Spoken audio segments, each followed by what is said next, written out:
Hello, I'm going to present you the dependency injection. The dependency injection is a technique in software development to organize the code in order to make it more testable.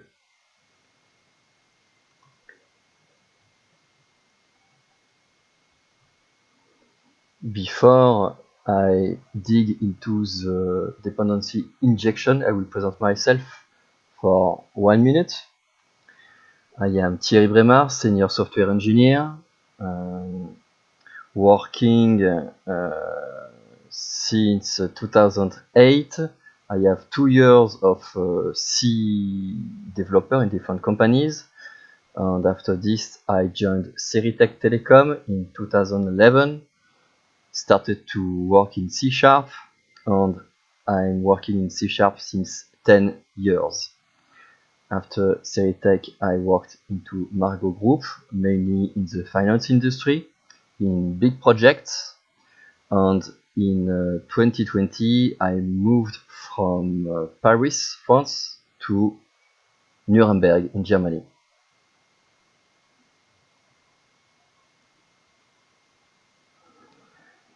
In this presentation, I will first explain you the principle of dependency injection.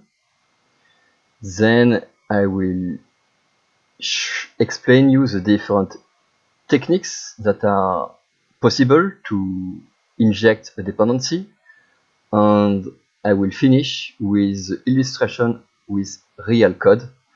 I will show you a problem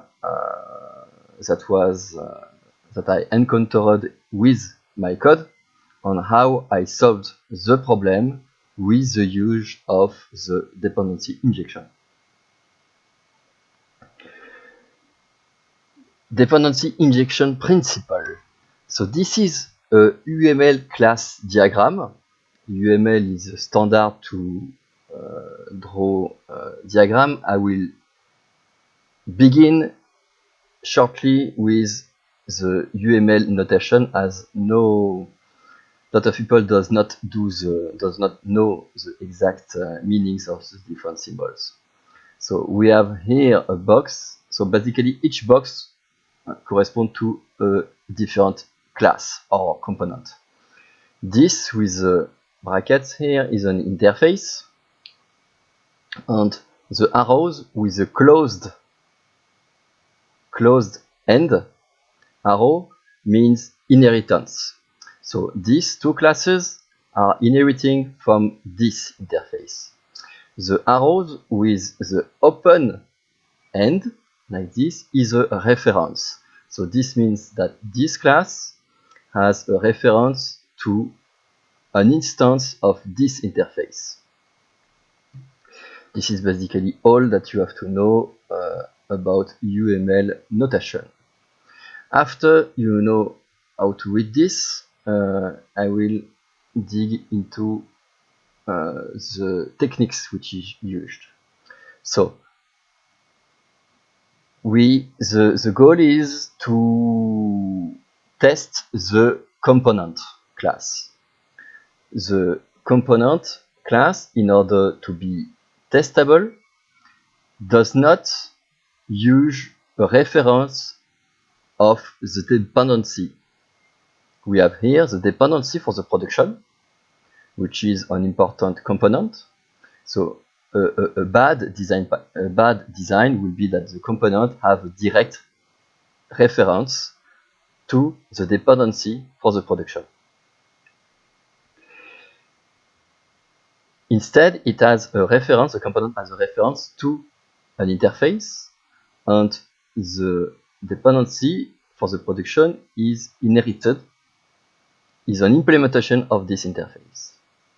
On the code, the software that is using the component will be responsible to load in another place of the software the dependency for the production.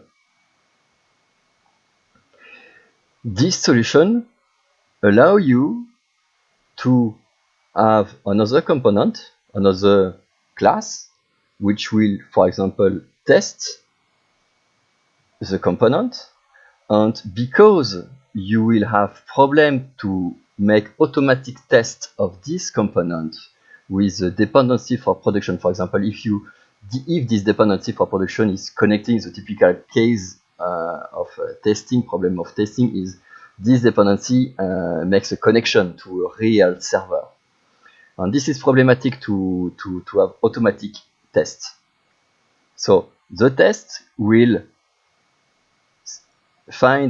use a dependency, so this is dependency for test, which implements the interface, and the code for test will put this dependency inside this component, and so you will be able to test this component automatically and with faster response time. The main issue is that this can have latency when you make automatic code, and problem with reproducibility. And dependency for test should reply fast and reproducible. In order to inject this dependency, either one of this dependency to the component, there are three main techniques. We have the constructor injection, the parameter of method injection, and the property injection. Each of these techniques has some benefits and some drawback. The constructor injection, the dependency injection by the constructor, is the most known technique. Its main benefit is that the interface is not modified. The drawback is that all existing instantiation must be patched. So if you have a software with a lot of use of your component to be tested, you will have to go by hand modifying all the call to the instance creation. And one little drawback is that once the component instance is created, you cannot change the dependency. In some cases, this can be a problem. So this is a little drawback. This is not a major drawback. The second technique is the parameter of method. So this technique consists in adding a parameter to a specific method of the dependency. The benefit of this is that you change the property of only one method in all the interface, and this is most useful if you want to test a single method in your component, and this single method use the dependency. You can, for example, imagine a scenario when just a single point in the targeted class need this dependency. And in this case, you can use the parameter of method technique to inject the dependency. The drawback here is that the interface is modified.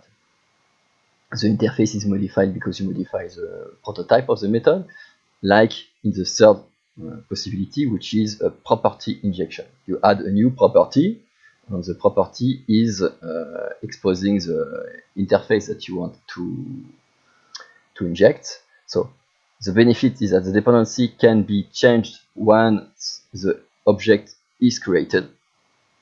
I could also add a new benefit here, is that the instance, all existing instantiation do not need to be patched.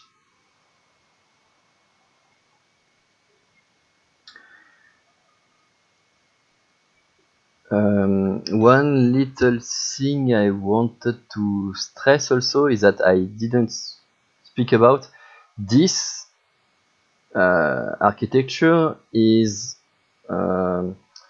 similar to the strategy design pattern. If you know the strategy design patterns consist of this. You have an interface and you inject different implementation with exactly this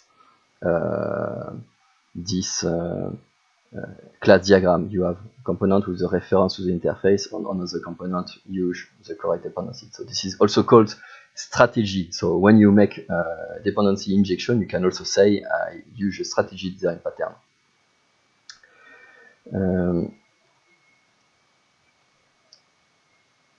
This is a book where I see a lot of resources explain the dependency injection, but the enumeration of the 3 techniques with the benefits and the drawbacks is presented in this book. If you want to dig a little more, of course, this book do not treat only about this. It treats about a lot of other things which are very interesting. And I encourage you, if you work mainly with C# to read this book. Now I will illustrate the dependency injection with the demonstration with real C# code. So here I have a solution open with Visual Studio, and I have some tests. So I compile the solution, I run all the automatic tests. I have 85 different tests, and one test is currently failing. When I look at the details of this test, it says generic download has an error, null reference exception. Object reference must be set. Okay. So I will go to the code here of the test and try to understand what is the problem.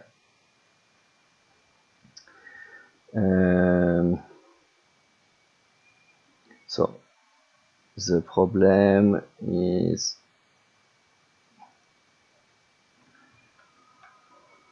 we have a null reference exception at HTTP downloader line 83.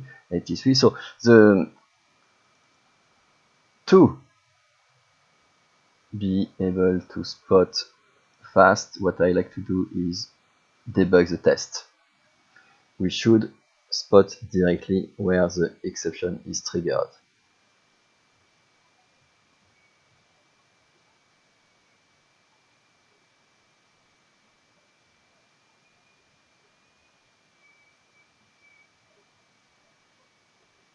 Oh, it's loading a lot of things. Wait.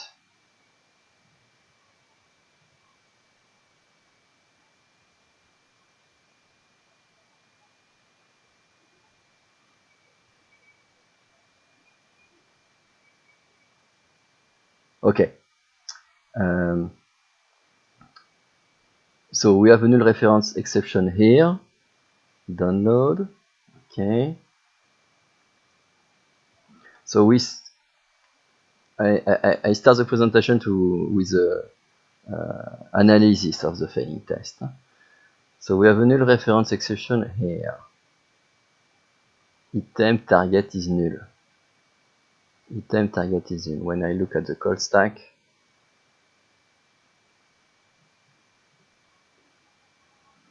we want to, so we have a downloader, download, item, and we want to download an item, and the item has no target. So in this solution, I am working on a project which downloads files, HTTP file, and this is the download method, and this defines what we want to download, and this should be the URL. So here what we see is that we try to download an item, but it has no target. And when I go to the item definition, it is a watch item, and the target is defined here. So we have HTTP target, which is basically defining what we want to download. Okay. So, why do we have this issue?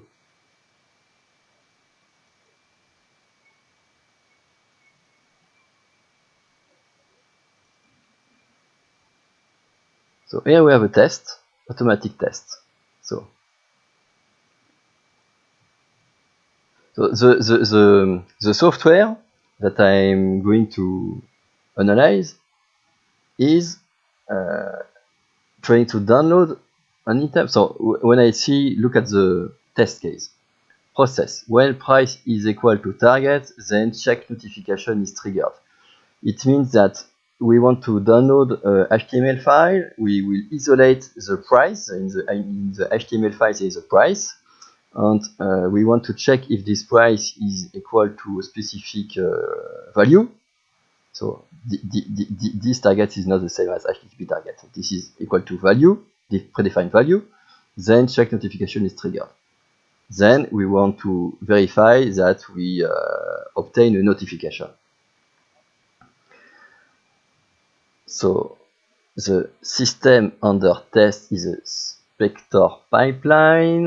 It has an input on item, and the watch item is defined by a name, a target, which is HTTP target. Oh, here we see it is null. Okay, and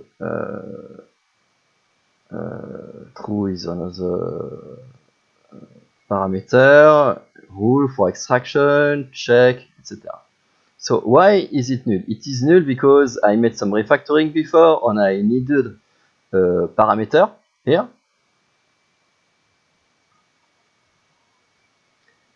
So the target is null, and that's the reason why we have the exception.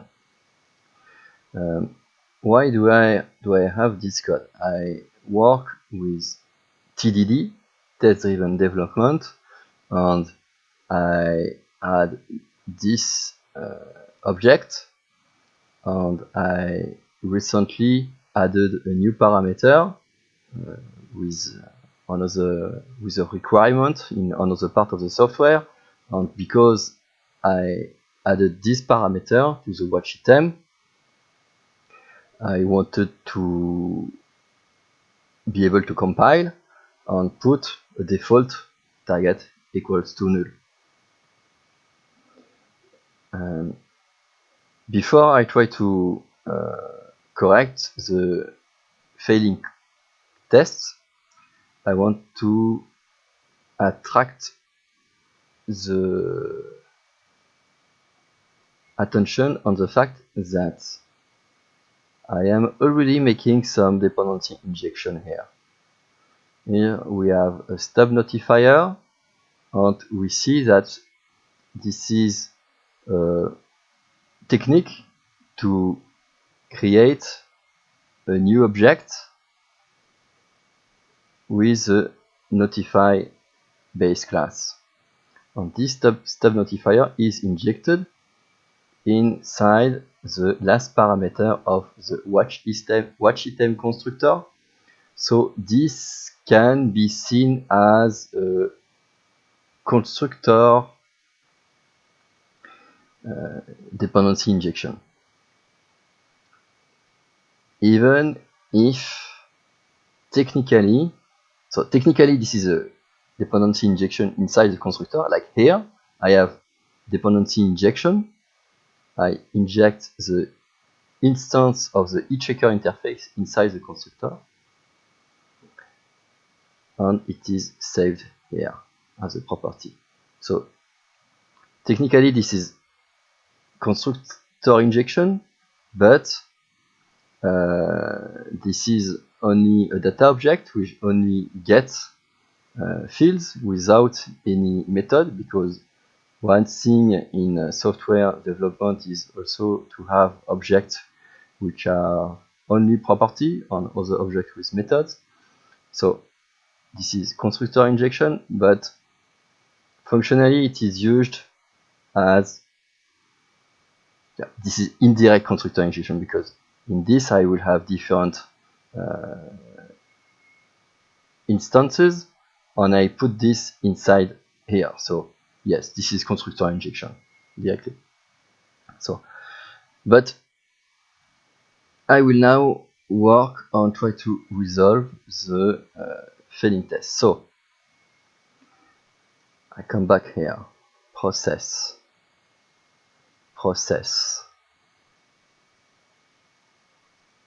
generic download to local file, and the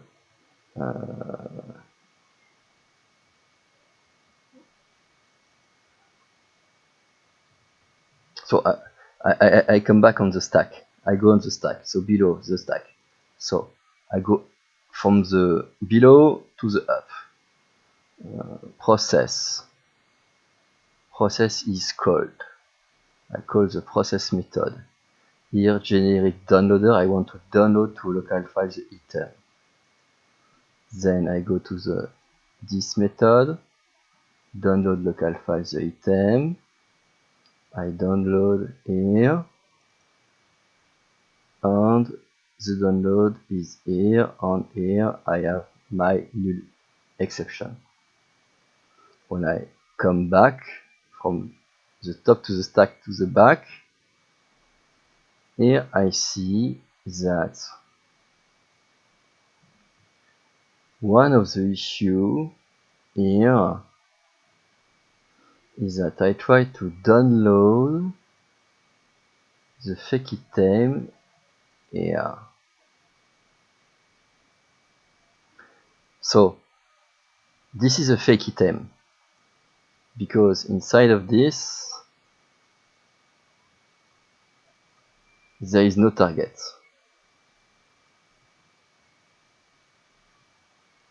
And this test is used to test different things, but not the real download of the target. So I do not need and do not want that this line of code really downloads the target. And I will not patch the code to really download the target. So I have to find an ID, technique, to run this line of code inside of my automatic test, so that the test becomes green, and without modifying the behavior of the software, so that it still downloads the item in normal case. On one spot, one hint to understand that there is a dependency injection which is missing is that when you create a new instance of an object. On here, I have HTTP downloader create, which is basically just a new. So this is a factory method, and this is the source of the problem. I have a downloader, want to download the item, but in my case, in the case of the test, I want to, when the price is equal to target, then, so what I am trying to do, Spectre pipeline, I inject the watch item. The watch item has a name, a null target for the moment, sample rule, checker, notifier. I am missing the content. What should be retrieved by the once the thing is downloaded. This test assumes that the download is easy. we should not download, but we know the content. So if I go to create sample, what is this? This create sample.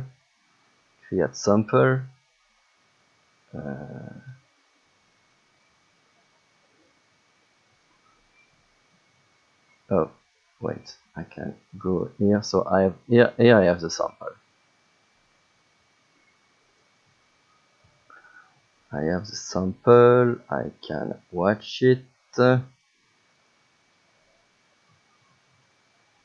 can watch it if the watch window is available. I do not understand why the watch window is not available. Window, watch one. What is okay here? So my sample is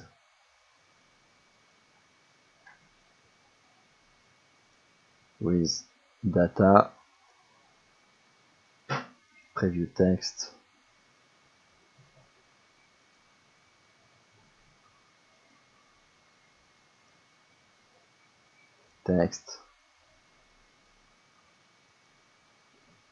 Okay, so this is a sample.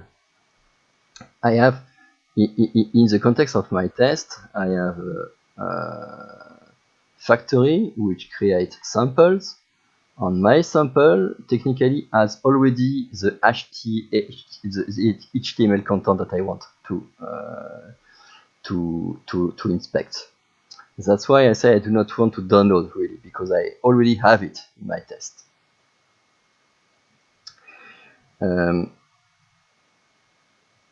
So I have the data I want in my test. This is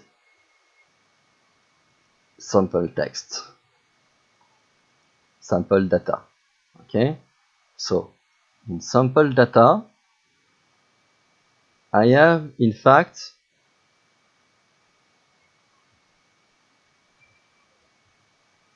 what I need.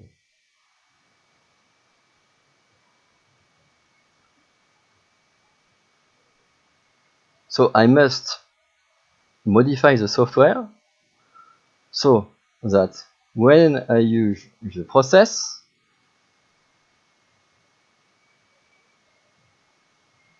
I want to download local file.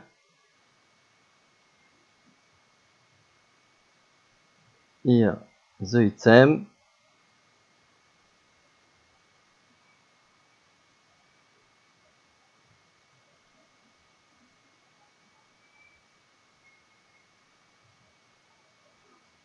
is correctly got.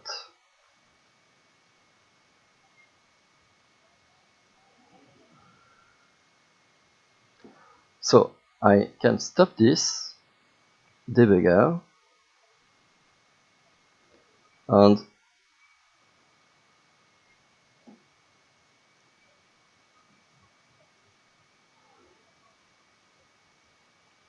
so the issue is this. I should not have the downloader which is created like this. One idea I have is to say that my item can provide me a downloader. So downloader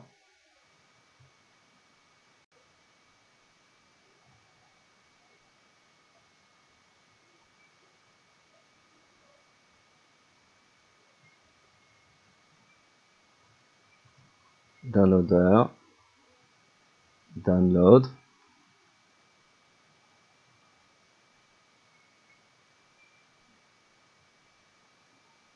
This is an ID. Item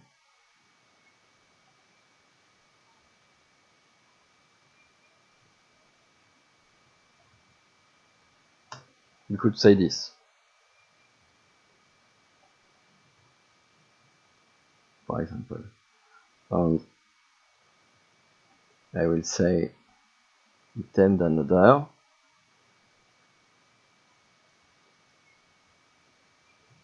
this replaces this.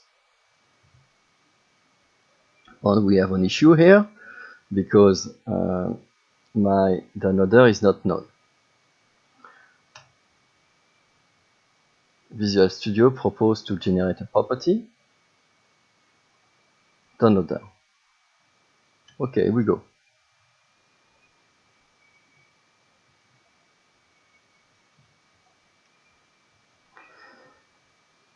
So it defines a property object. The type is not known, but the type should look like the protocol of this one, HTTP downloader. So what this HTTP downloader is doing?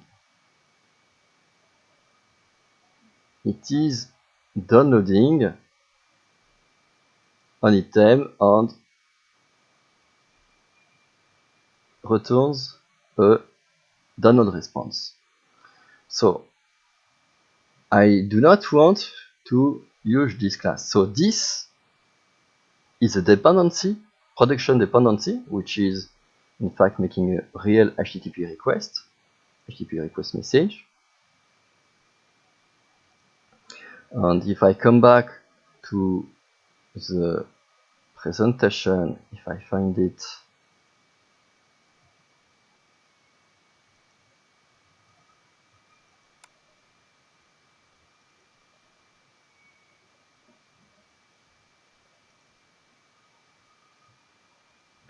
so this downloader is the dependency for production, and we have to find how to inject a dependency for test.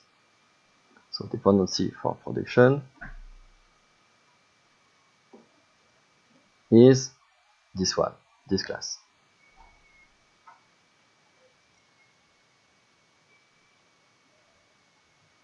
We see that this class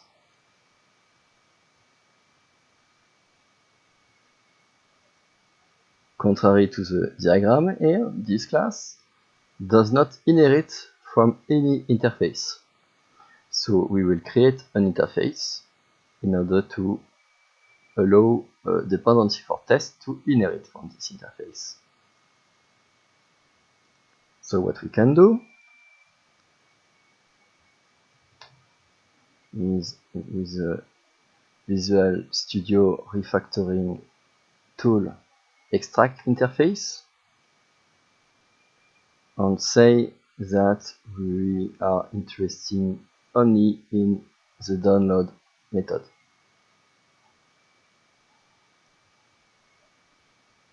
It is extracting the interface, and here we have the production dependency, which is inheriting from a interface, HTTP downloader.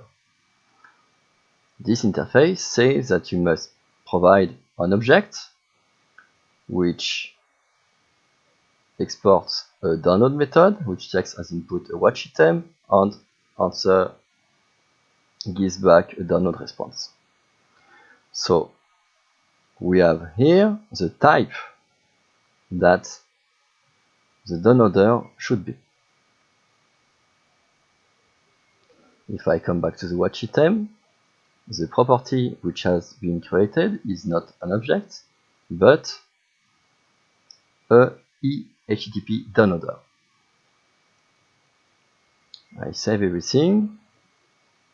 I just try to compile,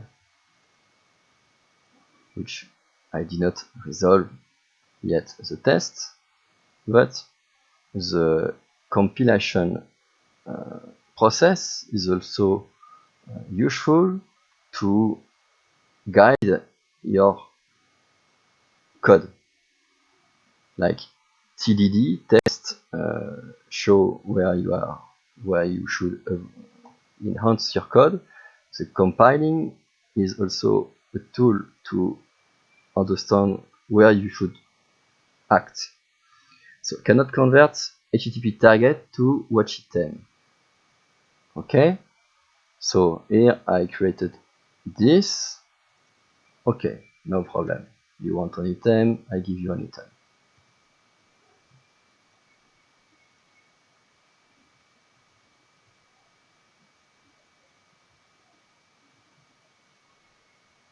So here I have just uncommented this part before to be able to look at the definition. So now the build is successful. So I am going to rebuild and try to run the test.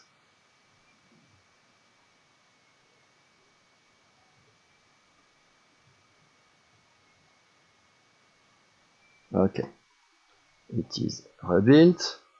So technically all the code compiles. I run again the test.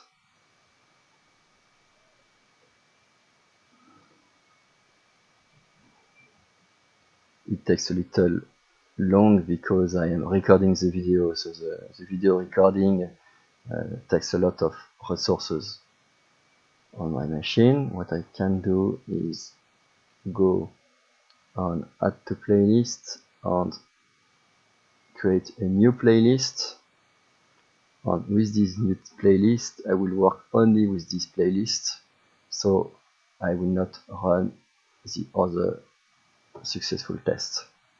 So now the test is still failing.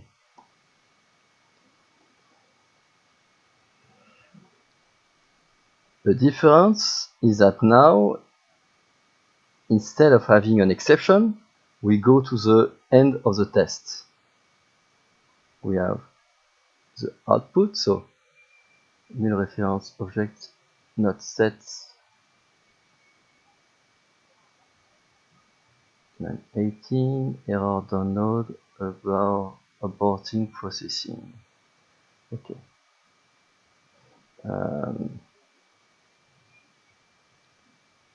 So we have still a null reference exception.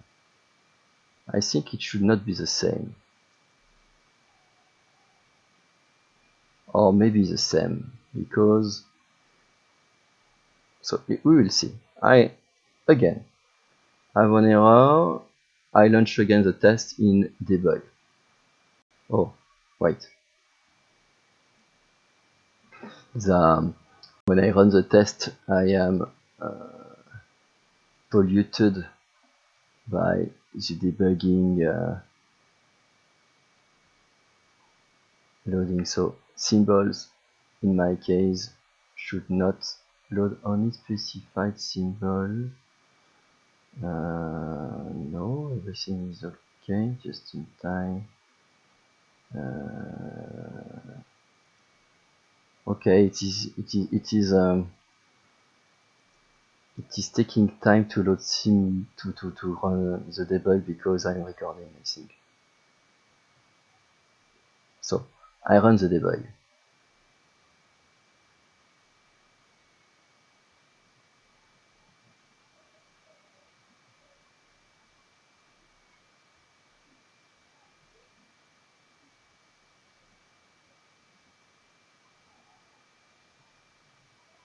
So here null reference exception.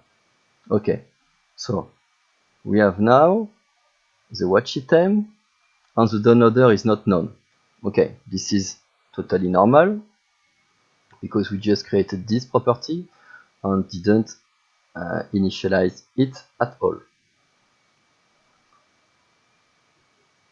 So what I will do is that I will go to the easiest solution possible. This is the philosophy of test-driven development. So I go to this item, this is a watch item, I go to the definition of this watch item, and I say this watch item has a HTTP downloader. I will put this here, like the other component. I will say that like the other component, it has only a getter, and I will create an instance of this downloader. inside my constructor and say I want a new HTTP downloader.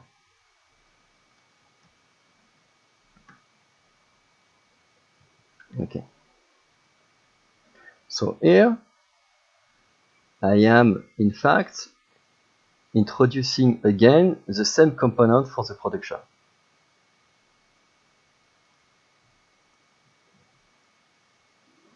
If I run again the test, I should have the same error as at the beginning. I expect the same error as in the beginning. So I go to debug this test.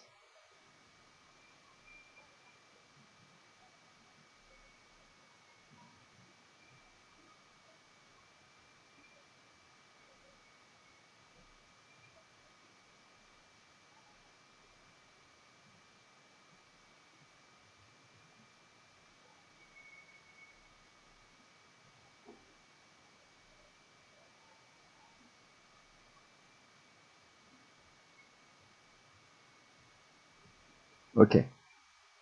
And now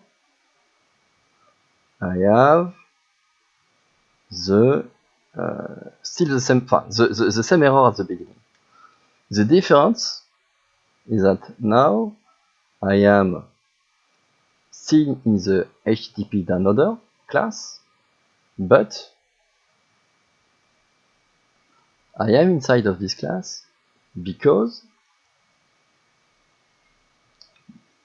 in this class is loaded because we have this instance here. And this instance is the property that we have created. Before, we had the hard-coded instantiation just here. When we go above, below in the code stack, we have the system under test, which is processing, the item that we give. On the item, use a target here. On the target here should not be used.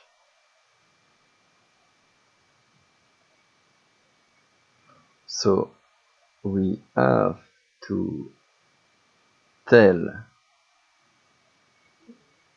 the item that we should have another mechanic to download the HTTP target. So the ID is here to say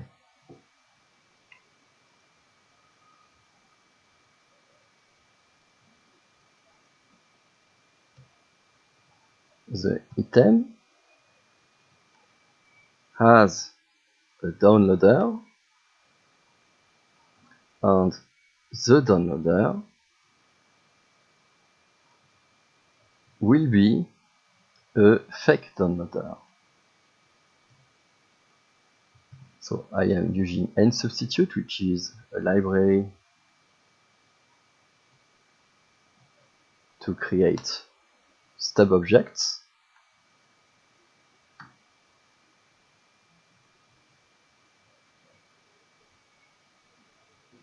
And it says here that it cannot be accessed because it is read-only.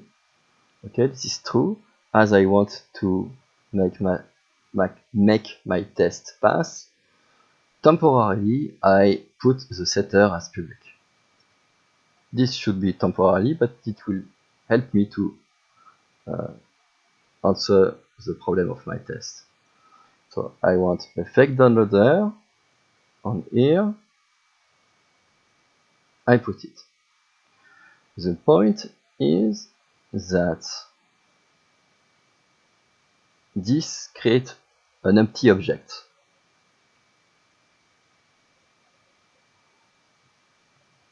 So I go again here, process,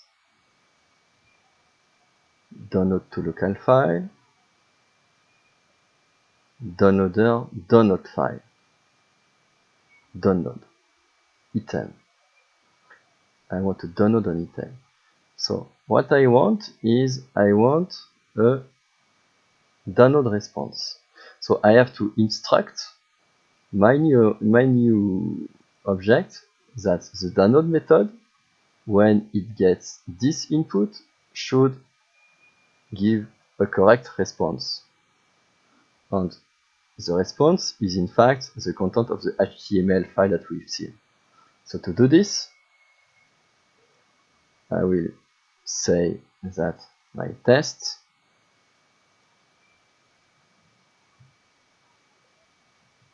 item downloader download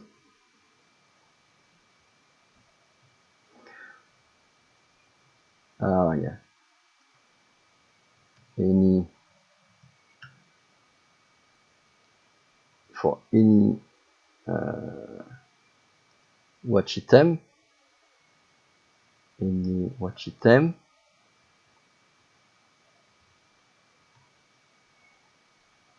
will return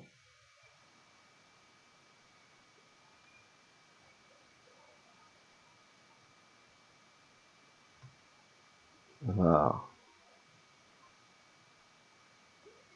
download response equal new download response string content. So my download response is the constructor is asking a content. We've seen that we have some HTML content inside my sample, which is here. So we have some point, let's say data get text. So this is my own object, so I know how they work. So I know that this get text will return the HTML content. Download response, and we'll say it returns a success.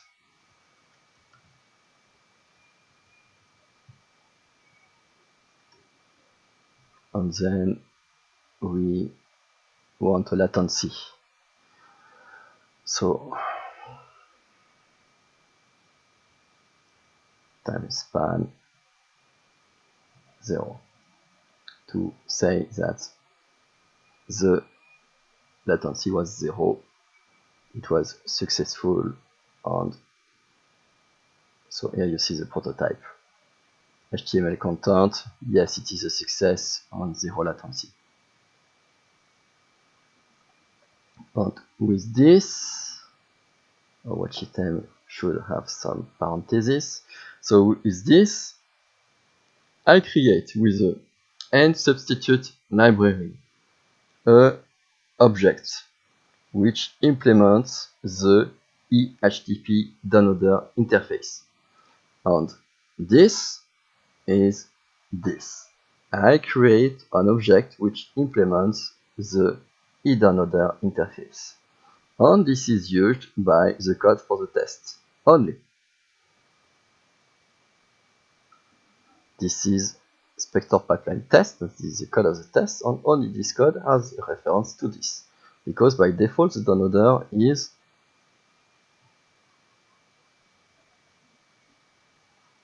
using a production component by default. Only the test will override this via the public setter.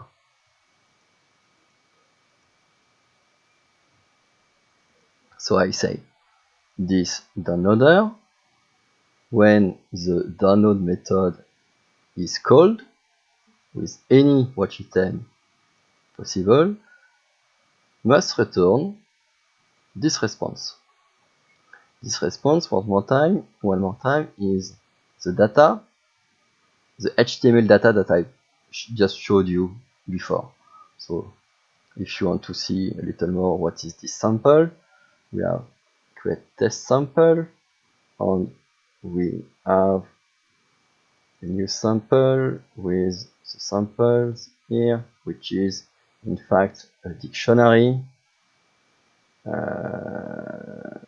which is, for example, this one will be in fact, so the name, there is HTML content and different things.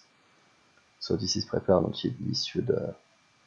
So at this point, we say I want to test the download, a full chain, a full process chain.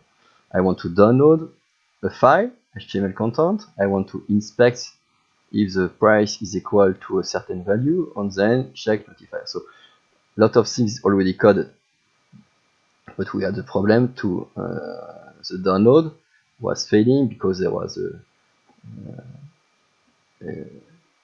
null target, and now we stub the downloader with this, and we will rebuild the solution.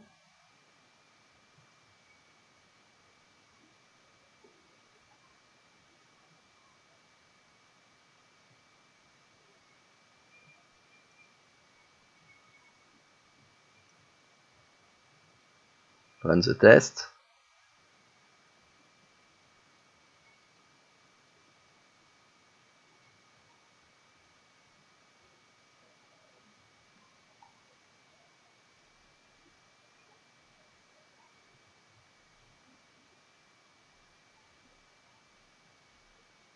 Okay, so the test is successful now, and we have not anymore any exception. So generic download says it downloads the file in 0 milliseconds. Then it is making some extraction, successfully extract a price, and then make the checking. So now that we have done this, we have modified the software. The software might have some regression, so we run all the tests to be sure that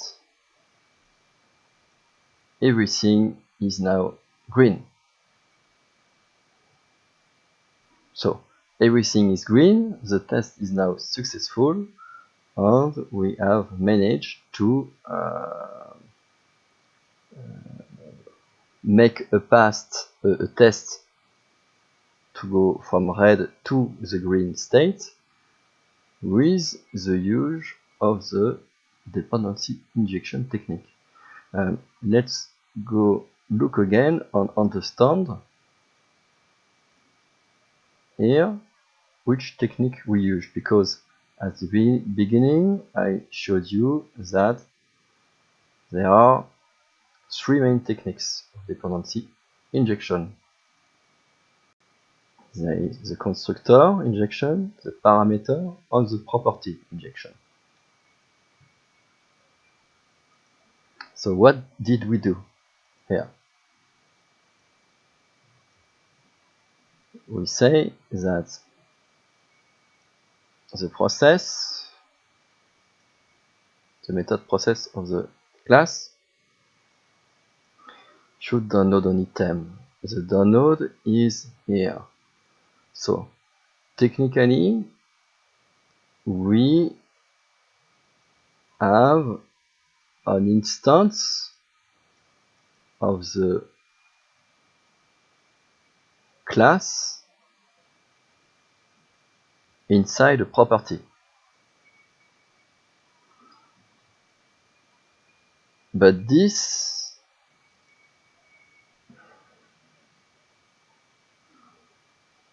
is a property of the watch item, and this watch item is then used as an input of the constructor. So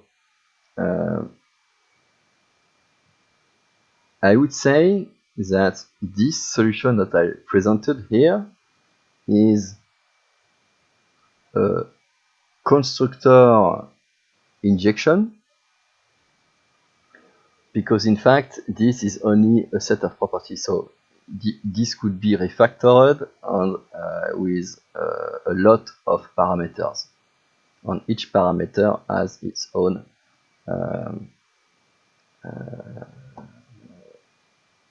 interface. So this is finished for the presentation, and yes, if you do not know the nsubstitute library, I invite you to use it. It is a NuGet package which you can download easily, and it's quite easy to write tests with it. This is finished for this presentation, and just to sum up, so here one more time, the downloader here created here, this is this part. So E dependency is the eHTTP downloader, and the downloader here in the test is created with an object returned by this library, and this is this. And the component here is in fact the inside the process I have, so this is the generic downloader. So in fact this is this component, generic downloader. So generic downloader is using the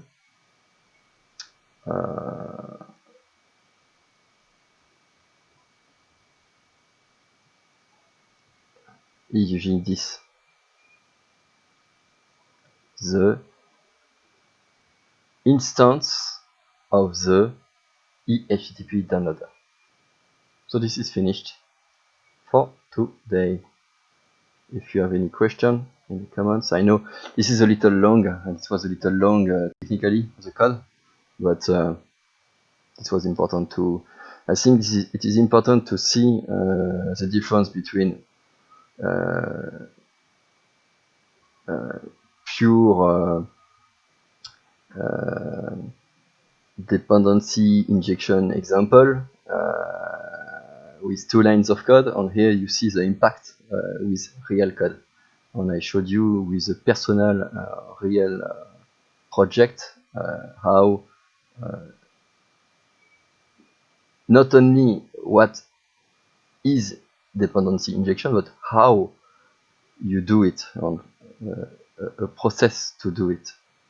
So try to locate where the instance is hard-coded, and always work with the automatic test. And here the automatic test showed me that there was a problem, and then we correct the software, managed to make the test pass green.